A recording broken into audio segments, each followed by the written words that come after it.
নমস্কার বন্ধুরা, আশা করছি তোমরা সবাই ভালো আছো আর আমিও ভালো আছি। আর শুরু করছি আমাদের অরুণাচল প্রদেশের আরেকটা সিরিজ। এর আগের পর্বে আমরা তোমাদেরকে দেখিয়েছিলাম তাওয়াং পৌঁছানোর সাইট সিন এবং রাস্তাগুলি। আজ আমাদের গন্তব্য তাওয়াং থেকে সাইট সিন এবং বুমলা পাস অবধি। আর এই পর্বে তোমাদেরকে দেখাবো মাধুরী লেক যাওয়ার কিছু রাস্তা, সাইট সিন এবং মাধুরী লেকের কিছু মুহূর্ত। মাধুরী লেক নামটি আগে অবশ্য সঙ্গাতোষের হ্রদ নামে পরিচিত ছিল, কিন্তু বলিউডে খুব ফেমাস একটি সিনেমা কৈলাস নিমা শুটিং হওয়ার পর থেকে এই লেকটি মাধুরী লেকের নামেই পরিচিত হয়। আর এখন পর্যটকের কাছে এটি মাধুরী লেক নামেই পরিচিত হয়ে আছে। এই দেখো, তোমাদের সাথে কথা বলতে বলতে আমরা একটা স্পটে পৌঁছেই গেছি, কিন্তু এটা মাধুরী লেক না, এটা ছিল আমাদের সবার একটা মিট আপের জায়গা। সবাই একসাথে যাচ্ছি তো, তাই একটা ব্রেক নিলাম, ছোট পর আবার শুরু করেছি যাওয়া। মাধুরী লেকটি আমাদের ভূপৃষ্ঠ থেকে প্রায় 12,165 ফুট উপরে অবস্থিত, যা ভারত এবং চীন সীমান্তের খুব কাছাকাছি অবস্থিত।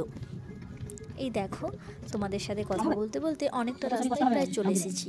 এই প্রায় পৌঁছবো করছি।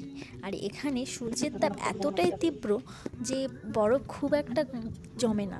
আর সূর্যের তাপের বিপরীত দিকটাতে যে পাশটা ছায়া থাকে সেখানটায় বরফ কিছুটা আছে। এই দেখো, কথা বলতে বলতে প্রায় পৌঁছেই গেছি মাধুরী লেক। চলো এবার তোমাদের দেখাই আমরা মাধুরী লেকটা ভালোভাবে। চলো এগিয়ে চলো। ওই যে দেখা যাচ্ছে লেকটা, ওখানেই মাধুরী লেক। রোদের তাপ এত তীব্র দেখে বোঝাই যাবে না যে ঠান্ডা, কিন্তু এখানে প্রচুর হাড় কাঁপানো ঠান্ডা ছিল। আর হাওয়া ছিল প্রচুর তীব্র, তাই টুপি ছাড়া থাকাই যাচ্ছিল না।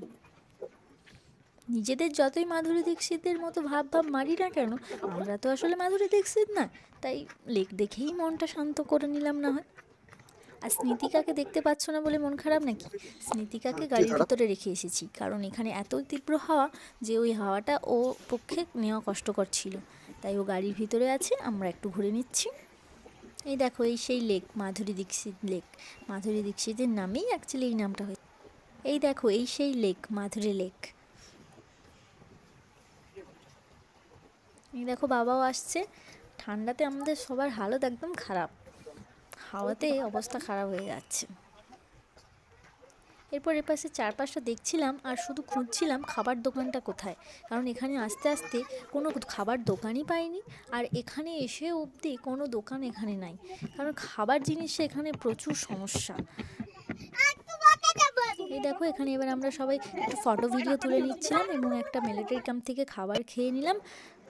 পরের পর্বে বুমলা পাস দেখার জন্য অবশ্যই আমার চ্যানেলটিকে সাবস্ক্রাইব করে রেখো। আর এই ভিডিওটি ভালো লাগলে লাইক, কমেন্ট, শেয়ার।